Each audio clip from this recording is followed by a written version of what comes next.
Hello friends, welcome to my TET class. Friends, आज हम देखेंगे ईवीएस यानी कि पर्यावरण अध्ययन, और पर्यावरण अध्ययन का जो हमारा टॉपिक है वो है आश्रय यानी कि शेल्टर। फ्रेंड्स, जब हम आश्रय शब्द कहते हैं तो हमारे दिमाग में घर चलता है, लेकिन आश्रय शब्द घर नहीं है। वरन क्या है, आप जब घर से निकलते हैं किन्हीं कारणों बस आपको कुछ समय कहीं और बिताना पड़ जाता है, 1 रात 2 रात 3 रात, कहीं कुछ दिनों के लिए आपको कहीं रुकना पड़ जाए, तो आप जिस स्थान पर रुकते हैं वो आपका आश्रय कहलाता है।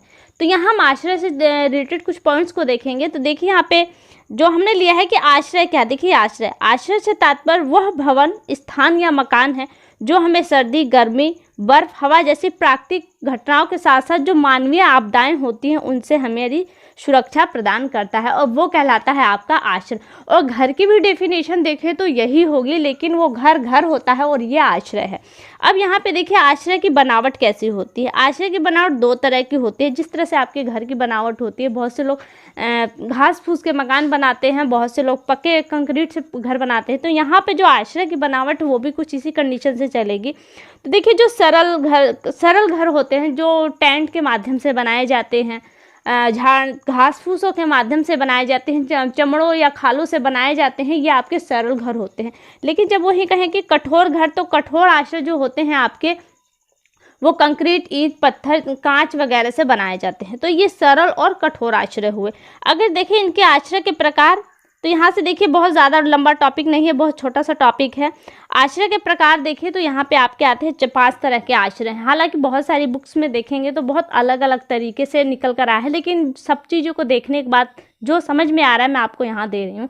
देखिए पहला है सार्वजनिक परिवहन आश्रय। परिवहन मतलब जहाँ गाड़ियों का आना जाना होता है, जैसे रेलवे स्टेशन देख लिए, वहाँ पे एक आश्रय स्थल बनाया जाता है। अगर किन्हीं कारणों से आपकी ट्रेन लेट हो जाए, या आप कहीं से आए हैं तो आधी रात में आए हैं, तो ऐसी कंडीशन में आप तुरंत वहाँ से नहीं निकलेंगे, तो आपके लिए एक आश्रय बनाया जाता है ताकि आप वहाँ पे अपने उस वक्त को बिता सके। तो आपके लिए आश्रय होता है, घर नहीं है। ये भी पॉइंट हर जगह घर को जोड़ के देख लीजिएगा। अगर वो घर से कनेक्ट होता है तो आश्रय शब्द का अर्थ वहाँ पे आप ले सकते हैं, वरना वो आश्रय कहलाएगा, घर नहीं।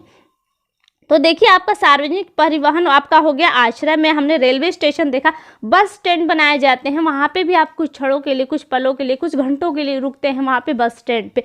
तो ये क्या है, आपके सार्वजनिक परिवहन आश्रय, जो एक परिवहन के क्षेत्र में बनाए जाते हैं। दूसरा दिया है प्रदर्शन आश्रय। देखिए प्रदर्शन आश्रय क्या होता है, बाजार लगता है, आपने देखा होगा शुक्र बाजार, शनि बाजार, रवि बाजार। तो क्या ये दिन विशेष के हिसाब से बाजारें लगते हैं, और बहुत जगह ऐसी जगह है जैसे चांदनी चौक वगैरह है, ये बाज़ारों के लिए फेमस। तो यहाँ पे जो लोग रहते हैं वो कुछ समय के लिए रहते हैं, उनका एक कार्य होता है, वो प्रदर्शन के रूप में, यानी कि जो अपना सामान वो बेच रहे हैं उस प्रदर्शन के रूप में वहाँ पे वो दिखाते हैं, उन्हें बेचते हैं और फिर पुनः अपने घर को लौट जाते हैं। यानी कि कहने का तात्पर्य, जब तक उनका प्रदर्शन का कार्य होता है तब तक वो आश्रय का सहारा लेते हैं, वरना अर्थात वहाँ से हट जाते हैं। अब आया आपका रैन बसेरा। देखिए बहुत सारी एनजीओ होती हैं जो विशेष विषम परिस्थितियों में, जैसे बहुत भीषण ठंडी पड़ रही हो तो ऐसी कंडीशन में, या बाढ़ की स्थिति हो, तो क्या करते हैं, जो बेघर लोग हैं उनको घर की आश्रय देते हैं, एक ऐसा मकान उपलब्ध कराते हैं जहाँ पे वो रह सके। जब ये विषम स्थितियाँ समाप्त हो जाती तो उनको वहाँ से फिर हटा दिया जाता है। तो ये रैन बसेरे होते हैं, जिनमें ज़्यादा से ज़्यादा 50 या 100 लोग होते हैं, इससे ऊपर इन लोगों को नहीं रखा जा सकता। चौथा आपका दिया है समय बिताने वाले आश्रय। जैसे देखिए कुछ समय बिताने के लिए आश्रय होते हैं, जैसे आप किसी बिजनेस डील के लिए गए हैं बाहर, तो ऐसी कंडीशन में आपको अगर रात रुकना पड़े तो आप अपनी स्वेच्छा से रुक रहे हैं, मजबूरी में रुके, जैसे भी रुक, लेकिन आपको समय बिताना है वहाँ पे 1 रात के लिए। तो ऐसी कंडीशन में आप क्या करेंगे, एक होटल बुक करेंगे। तो होटल आपका किस में आता है, समय बिताने वाले आश्रय में आता है।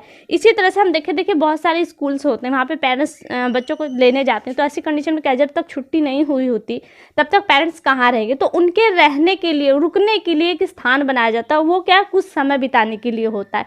तो वहाँ पे भी, स्कूलों में भी इस तरह के आश्रय बनाए जाते हैं ताकि वो गार्जियंस अपने बच्चों के वेट करने के लिए वहाँ पे आश्रय ले सके कुछ पल के लिए।